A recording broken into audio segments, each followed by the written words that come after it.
সম্মানিত দর্শক মণ্ডলী, এখন আপনাদের সামনে সহিহ বুখারী শরীফের ১২ নম্বর হাদিস এর অনুবাদ পেশ করছি।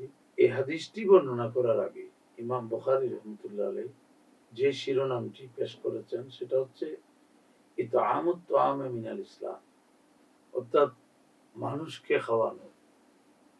এটা ইসলামের মধ্যে অন্তর্ভুক্ত।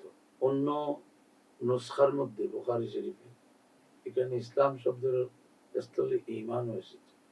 মানুষকে খাওয়ানো এটা মুসলমানের ঈমানদারের অন্যতম ইসলামী বৈশিষ্ট্য হিসেবে পরিগণিত। এই প্রসঙ্গে ইমাম বুখারী রাহমাতুল্লাহ আলাইহি বলেন, আমাদেরকে আমর ইবনে খালেদ হাদিস বর্ণনা করেছেন। তিনি বলেন, আমাদেরকে লাইস ইয়াজিদ থেকে, তিনি আবুল খায়েদ থেকে, তিনি আব্দুল্লাহ ইবনে আমর রাদিয়াল্লাহু আনহু থেকে হাদিস বর্ণনা করেছেন। হযরত আব্দুল্লাহ ইবনে আমর বলছেন, নিশ্চয় এক ব্যক্তি রাসূল পাক সাল্লাল্লাহু আলাইহি ওয়াসাল্লামের নিকট জানতে চাইলেন, আইয়ুল ইসলামে খায়রুন, যে মুসলমানের যে চরিত্রগুলো আছে তার মধ্যে সবচেয়ে শ্রেষ্ঠ চরিত্র কোনটা? উত্তরে রাসূল পাক সাল্লাল্লাহু আলাইহি ওয়াসাল্লাম বললেন, তুতঈমুত তাআমা ওয়া তাকরাউস সালামা আলা মান আরাফতা ওয়া মান লাম তারিফ, যে তুমি অপরকে খাওয়াবে এবং চিনো না চিনো সবাইকে সালামের মাধ্যমে সম্মান জানাবে, সবাইকে সালাম করবে। এখানে রাসূল পাক সাল্লাল্লাহু আলাইহি ওয়াসাল্লাম একটি মানুষকে খাওয়ান, আসলে ইতআমুত তাআম বা মানুষকে খাওয়ানো এটা এত বেশি সহজ ভাবে সন্তুষ্ট করার উপায়। মানুষকে দেয়ার মাধ্যমে অতটুকু সন্তুষ্ট করা যায় না, খাওয়ানোর মাধ্যমে যতটুকু সহজে সন্তুষ্ট করা যায়। এই জন্য ইতআমুত তাআমকে, মানুষকে খাওয়ানোকে রাসূল পাক সাল্লাল্লাহু আলাইহি ওয়াসাল্লাম এত গুরুত্ব দিয়েছেন। এখানে খাওয়াতে গেলে যে সামর্থ্য, ত্যাগ, যে আপনাকে এখানে ত্যাগ স্বীকার করতে হবে। আপনি খাওয়াতে গেলে আপনার আর্থিক ব্যয় এর সাথে সংশ্লিষ্ট। অতঃপর সালাম এটা শুধু সম্মান নয়, এটা একজন মুসলমান আর এক মুসলমানের সাথে সাক্ষাৎ হলেই সালাম দেওয়ার মাধ্যমে তার জন্য, একে অপরের জন্য মহান আল্লাহর রহমত কামনা করে।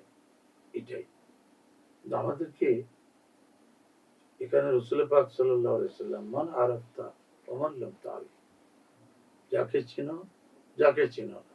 হাদিসটিকে এভাবে বর্ণনা করার পিছনে একটি গুরুত্বপূর্ণ বিষয়ের দিকে ইঙ্গিত, যে যাকে চিনো যে তিনি সালামের যোগ্য, তাকে অবশ্যই সালাম করবে।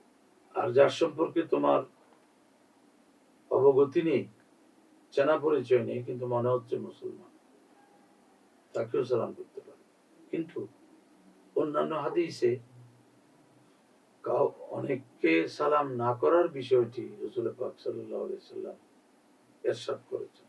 যেমন যে তাকদীরকে অস্বীকার করে, অদৃষ্ট বলতে আল্লাহ তাআলার যে সিদ্ধান্তকে মেনে নেয়া, সেই তাকদীরকে যারা অস্বীকার করে তাদের সম্পর্কে রাসূল পাক সাল্লাল্লাহু আলাইহি ওয়াসাল্লাম বলেছেন, যেমন ইবনে মাজাহ শরীফের হাদিস আছে, ফাইন লাকিতুমুহুম ফালা তুসাল্লিমু আলাইহিম, এদের সাথে সাক্ষাৎ হলে তাদেরকে সালাম দিও না। ইসলাম বা মুসলমানের দাবি করলেই যে তিনি প্রকৃত মুসলমান হবে এমন না, বরং ইসলামী আকীদায় যিনি মুসলিম হিসেবে বিবেচিত হবে তিনি প্রকৃত মুসলিম। আর যতক্ষণ কারোর ব্যাপারে স্পষ্টভাবে বিস্তারিতভাবে জানা নেই, কিন্তু মনে হচ্ছে দৃশ্যত দেখলেই যে মুসলমান, তাকেও সালাম দেওয়ার প্রতি রাসূল পাক সাল্লাল্লাহু আলাইহি ওয়াসাল্লাম নির্দেশ দিয়েছে।